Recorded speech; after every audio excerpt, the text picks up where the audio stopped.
There are generally two conflicting goals in any role-playing game. The game master or game designer has a story they want to tell, and a series of wickets that they hope the player will hit in a particular order. These checkpoints might consist of talking to a series of NPCs who will deliver story through dialogue as players complete a quest, dealing a particular amount of damage to a given set of enemies, or following a set of waypoints across a map. Even the most sandboxy of open-world games will almost always feature some sort of gatekeeping mechanic to ensure that the core of the story is delivered in a particular order. Players? Players generally have the goal of ruining that plan. It doesn't matter if you're playing on a computer or around the table, if it's tactical grid combat or pure theater of the mind roleplay. Players inherently have their own ideas of what a character will do, and that element of player choice plus the randomness of dice rolls will twist even the most prepared DM's plans. And that's before we get to rocket launchers or complex 3D terrain boxes when in video games. Even the most linear, non-combat walking simulator has to account for the player who adores boundary breaking, or puts their controller down to get a fresh bag of chips if the designer wants to ensure that a story is delivered in a particular way. It's in this sense that the Ferry sequence, which plays out as Alan and Alice Wake arrive in Bright Falls, reminds me of the tension between the idea of playing a game and playing a role-playing game. This scene is only 4 minutes long and contains no interactions, which could not have been replaced with a cutscene. But giving players the opportunity to perform as Alan helps set the tone of the game and develops the relationship between this couple in some ways that tickle my brain as a storyteller. Let's take a look at these 4 interactions which occur on the ferry as Alan, freshly awakened from his nightmarish tutorial sequence, interacts with Alice Wake, Pat Maine, Barry Wheeler, and a mysterious man who will later be revealed as Ben Mott. Each interaction is different in tone, presentation, and gameplay, highlighting the power of inviting players to inhabit a character. We've all had those moments of being unsure whether we are awake or dreaming, of trying to pull our spirits back into our bodies as the waking world closes in around us. Some mornings I just don't feel human until I've wrapped myself in a blanket and sipped a couple of cups of coffee while quietly forcing my mind back onto the correct track. That's exactly where Alan Wake is at the opening of this ferry scene. Stirred from his dream, Alan wakes to the pun of Alice saying, "Alan, wake up!" His lingering frustration from the nightmare manifests in snarky responses and contrasts immediately with Alice's cheerful tone and the efforts that she puts forth to bring some levity to their vacation.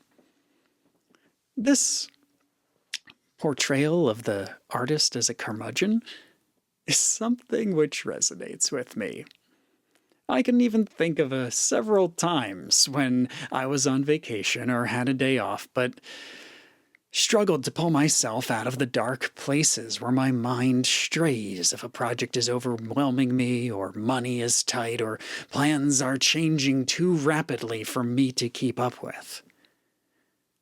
As players, we don't have any choice of Alan's mood when he awakes, but we're as likely to feel some empathy for him as we are to be bothered by how sharply he speaks to Alice. More importantly, we aren't in control yet as Alan speaks. Alan is who the writers made him to be here, and we can't change it any more than we can change a film or a book. At least until the cinematic cuts to a wide view of the ferry, then swoops forward across the deck, under a train trestle marked with the name of Bright Falls, and across the shoreline of this quaint Northwest American town. We finally gain control of Alan, standing beside the rental car on the ferry. Immediately after that, Alice asks us to go over near the old man at the front of the ferry so she can take a photo of Alan on vacation.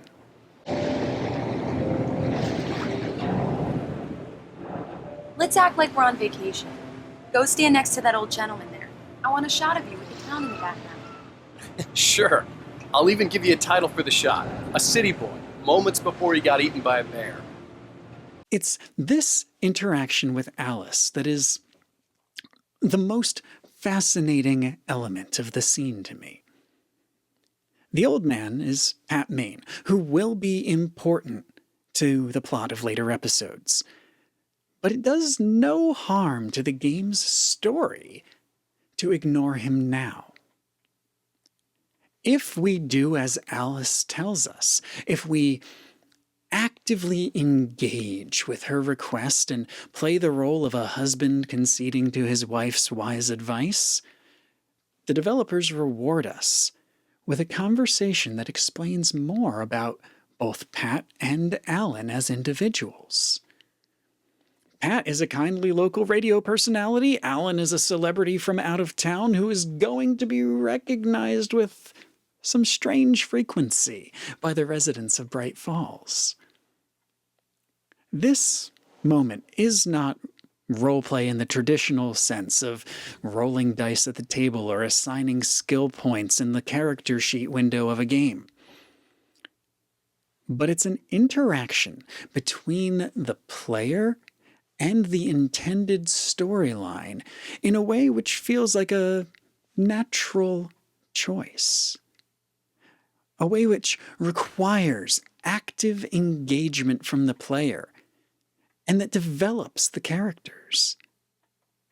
In a way, it's a glimmer of moments that I loved from the novel Ready Player One, when in order to advance to the next stage of the competition, Gunters had to speak the lines and perform the actions taken by the character David Lightman in the film War Games. We can choose to ignore Alice's request, and the scene will continue right along. We can even walk around the ferry and blithely ignore Alice as she repeatedly tries to convince Alan to play along. And it's Alan as much as the players that she's trying to reach. There are no canned repetitive lines, even if each bit of dialogue does suggest to the player that they should return to the preferred path. There's no mechanical punishment for ignoring her either, and Alice never turns cruel or whines. But if we never concede to her request, she and Alan do joke about him being a bit of a miserable bastard. If we play along with the script, if we pose for Alice's photo, we will then enter into something that's a little bit more like a traditional interactive cutscene in a video game. In this interaction with Pat Maine, he introduces himself and recognizes the famous writer. He invites Alan to join him for an interview on his local radio show. And we are not given any option of accepting the invitation, but instead become witnesses as Alan politely declines to go on Pat's radio show and also politely asks to be left alone while he is on vacation. The predetermined narrative has now taken over. The only choice we have is whether to ignore the dialogue and wander off, or place Alan and the camera in a location which frames the scene in a cinematic way.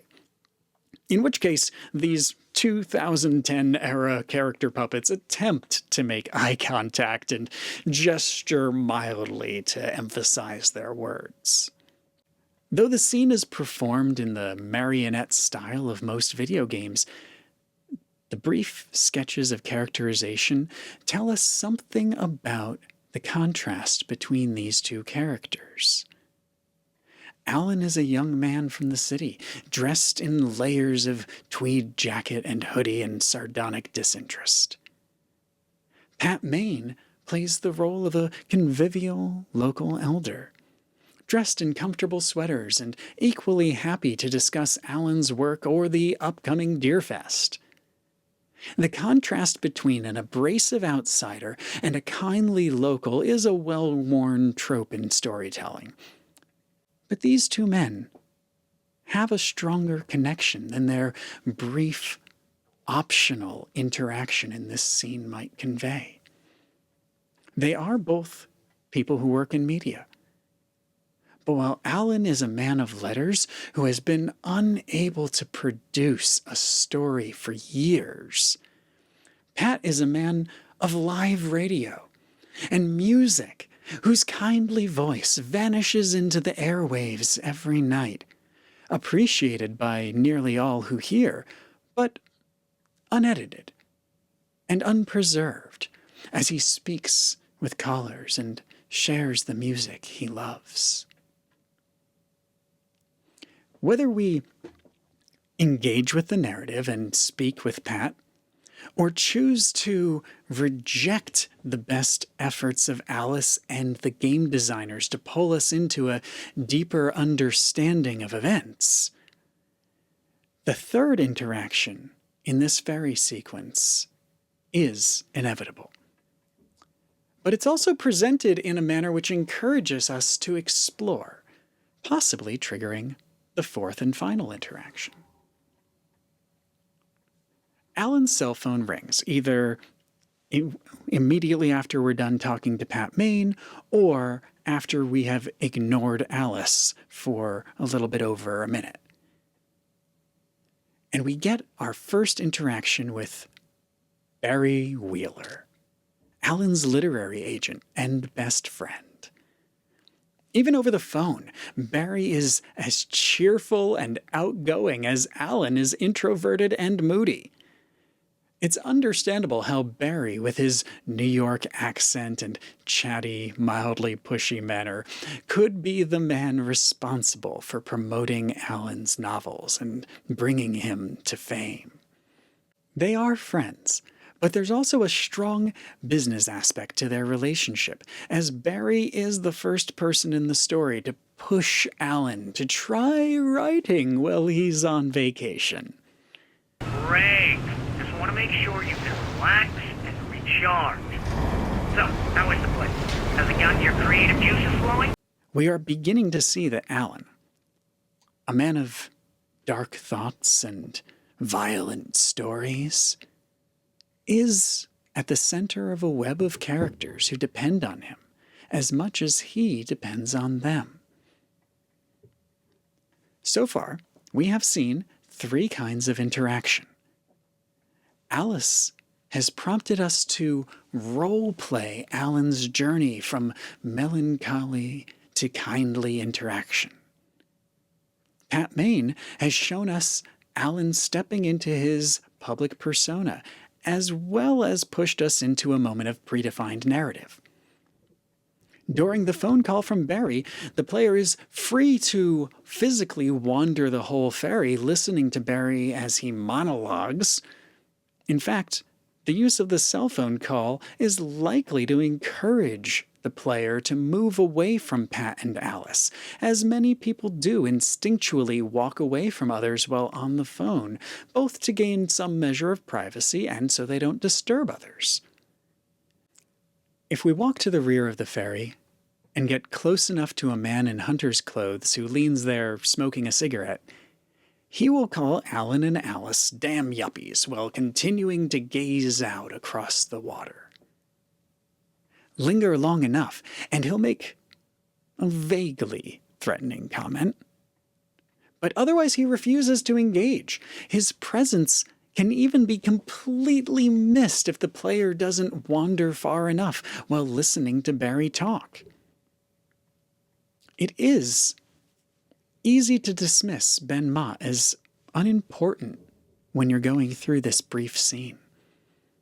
With his limited lines, this hunter feels like the most average of NPCs in a video game. Game developers will often drop in non-interactive characters into a map merely to suggest to players that they are participating in a living world rather than piloting a hollow collection of polygons from one point in space to another. Including Ben on the ferry is slightly more important than that, however, because his presence serves as foreshadowing and contrast. Not only will his character turn out to be more important than he first appears when we reach episode 2 and 3 of the game, but his refusal to engage with Alan contrasts with Alice giving us these interactive stage directions. And Pat and Alan have this pleasant but mostly non-interactive conversation. And Barry talking our ear off, no matter where we wander on the ferry, in a manner that is rather realistic. Ben is an intentional enigma, perhaps to the point that some players may not even notice him or hear his lines of dialogue. The scene aboard the ferry to Bright Falls is brief, but it does a lot to pull players into the mindset of playing out Alan's role in the story. We won't always be able to make choices that differ from the narrative which has been laid out for us, and when we do have options, they will generally be limited and framed to nudge us back onto this pre-planned path. Choice does matter. And story beats can be skipped at the cost of learning more about the characters. But the outline of our story has already been written, unless we can find a way to change it, to write our own ending, to escape this narrative and compose our own.